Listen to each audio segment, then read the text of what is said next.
What's up everyone, this is CyberKnight 8610, and today we finally have that Noble Knight deck profile that I've been promising for quite a while.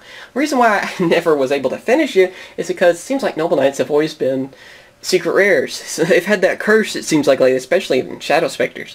And at least I was able to get all I needed from Shadow Specters from getting a case. But the other sets, it's the reason, you know, I built a few different Noble Arms and Noble Knight decks, I guess really, in the past where you had to use like Rescue Rabbit and stuff, but it's nice to actually have the deck that uses all the Noble Knights, you know, instead of just using a few of them just for the Rescue Rabbit thing, and then that was about it. So Noble Knights have come quite far. So here we go, let's get on with the deck profile. First off, we have Ignoble Knight of Black Lenselin. A great card for Noble Knights, easy to bring out, pretty easy to bring out because you have all these normal monsters, or they're sort of like Gemini monsters really, for Noble Knights. So yeah, great to just have that at one. Alright, we have 3 Noble Knight Gawain. I'm sorry, I started calling him Gallatin. It's Gawain. Anyway, he's one of the older ones. I can't remember his name. I'm sorry. Anyway, great card. You have a Noble Knight monster on the field. You're able to bring him out, special summon him, and then go for XC monsters easily. He's one of the better ones and one of the first Noble Knights we had. And now we have 3 Noble Knight Medrots. I've had these for quite a while, and now they've gone up in price pretty good amount from what they were.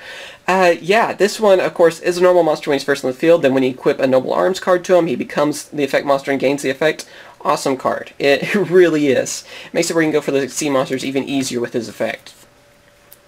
There's also Noble Knight Boars. This is one of the newer ones. I was tempted to go with 2, 3. I feel like you have to use 3 on this one. He helps you get your Noble Arms, and also get a few to the graveyard for the XC monsters. So yeah, I feel like it's best to go with 3 of this one. He's another one of those where he's a normal monster until he gets a Noble Arms equipped to him. Also have 2 Noble Knight Dristans. Dristan at 2 seems great. At first I was thinking 3, but now 2 seems to be doing just fine. He's kind of the one that can destroy monsters that get in your way. Also have Noble Knight Gualchavad. I almost called him Gawain. Anyway, Gualchavad he used to be one of the main ones because there was all kinds of different OTKs using him and all. But now, since we have all these other Noble Knights, I feel like him at just 1 seems to work well. He's also one of the ones, too, where you equip a Noble Arms to him and he becomes an effect monster, but at first he's a normal monster, for people that are wondering on that. So that's why I was saying it's kind of similar to Geminis. That's what I like about Noble Knights, how they work like that. So yeah, this card can help you get your fallen Noble Knights and get them back to the hand. So he does come in handy, but I feel like 1 seems to be better. Also have Noble Knight Artorigus, the one that started it all, of course. Yeah, since I am using Lady of the Lake, which you'll see here in a second, I feel like you have to at least have 1 of this. Still a great card. I mean, its stats are freaking awesome.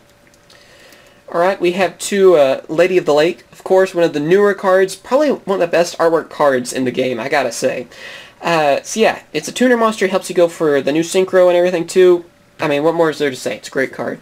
I haven't seen too many people running it though. A little unfortunate.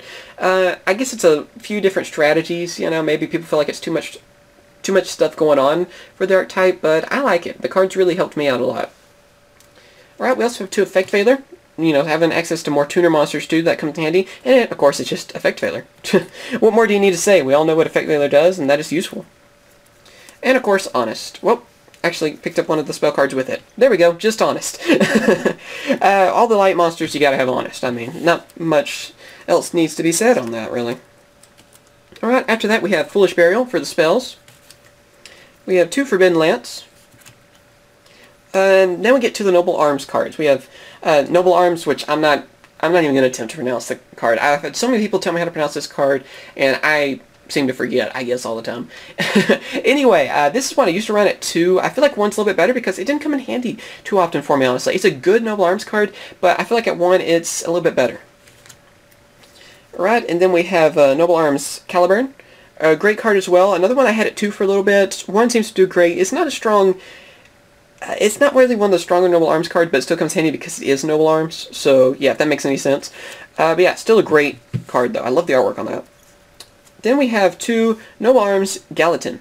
This one I had at 1 for the longest time, and then I had the other one, which like I said, I can't pronounce the name of it. Sorry. I know I have a lot of people tell me how to, but honestly, I'll end up probably forgetting again. I have a hard time remembering how to pronounce that card.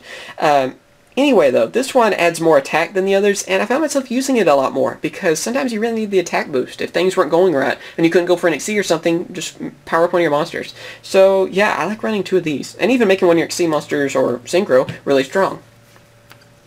Also, we have our 3 Noble Arms of Destiny. I don't feel like I have to really say much about this card. It's like a safe zone, sort of.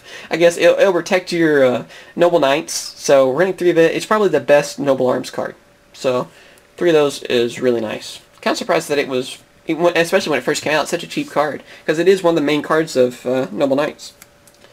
Also, we have 2 Noble Arms Excalibur. This is the new Noble Arms card for them. It's a great card. I love the design of the sword, and yeah, it's kind of like the rank up magic, I guess, for them. It helps you rank up the XC and everything, so yeah, it comes in handy. Even in the graveyard, it can still be a great card. Also, we have Reinforcement of the Army. I feel like there's no explanation on that. 2 Mystical Space Typhoons, and Dark Hole. No, there's no need to explain any of that. I feel like everyone knows what those do. Alright, for our traps we have 2 Fiendish Chain. Our trap lineup is kind of basic. Compulse, Bottomless Trap Hole, and then Solemn Warning. That's our lineup for this. And now for the extra deck. For the extra deck, of course, we're running 2 Artorigas, King of the Noble Knights, the first XC that came out, so it does come in handy a lot. Not too hard to bring out. At first, he wasn't very useful, but nowadays, since we have like a rank-up version of him, he's way more useful. Yeah, it's a great card. Also, we have 2 Sacred Noble Knight of King Artorias. I'm sorry, I never remember his name. I'm like, oh, he's just the rank 5 Noble Knights, usually what I end up calling him. Yeah, this one, though, it does deserve more respect, and I should remember its name better, because it's an awesome card. It really is, and I like how it's an Ultra instead of everything being secret. I'm kind of surprised this wasn't also a secret rare. Yeah, it's just a great card. What more do you need to say? His effect's awesome. If you have Noble Arms in your graveyard like Boris can do for you, then you can get them from the graveyard and equip it to him, and he becomes a beast. Especially with a bunch of the Noble Arms on him, he can become like Destiny and all them too. He becomes like almost impossible to destroy, and can have a lot of attack too, especially with Gallatin. And then for the Synchro, we have the Noble Knight of High Lenselin. This card is pretty awesome as well. I don't see this one being ran as much because I don't see many people running Lady of the Lake, and of course they kind of go together. It's a great card as well, though. I really like it. It's kind of, I guess, the opposite of the Sacred Noble Knight King Artorigas. But yeah, it really is coming in handy. I don't find myself summoning it probably as much, but when you do, it's awesome. He'll help you get the cards you need too. Alright, now we're going to, of course, regular extra deck stuff. And from that we have number 61, Volcanosaurus. You have pretty good amount of targets for this, you know, monsters that can bring this card out. So yeah, you can actually go for rank 5s pretty easy, because whenever they become the effect monsters, they go up in level as well to level 5s. And so I figured I would have something a little bit different and get rid of some of those pesky, stronger monsters. Also, we have Starleech Paladynamo. I like this card because all the light monsters. Blade Armor Ninja. All the warrior monsters, of course. Heroic Champion Excalibur. So we gotta have Excalibur anyway with Noble Knight. But yeah, it works great because all the warrior monsters. Number 50, Black Ship of Corn. We have Maestroke Symphony Jin. Constellar Omega, because yet again, light monsters. Photon Peloperative. And the Lawful Chain. So that is the whole deck. Hope everyone has enjoyed. We'll try to have some duels soon. I really hadn't had the chance, especially now since the internet's acting really crazy, because it's finally winter in Texas. I didn't think that was honestly possible. We've been in such a drought, and so now it's screwing up my internet lately. So hopefully I'll be able to get online and record some Noble Knight duels soon.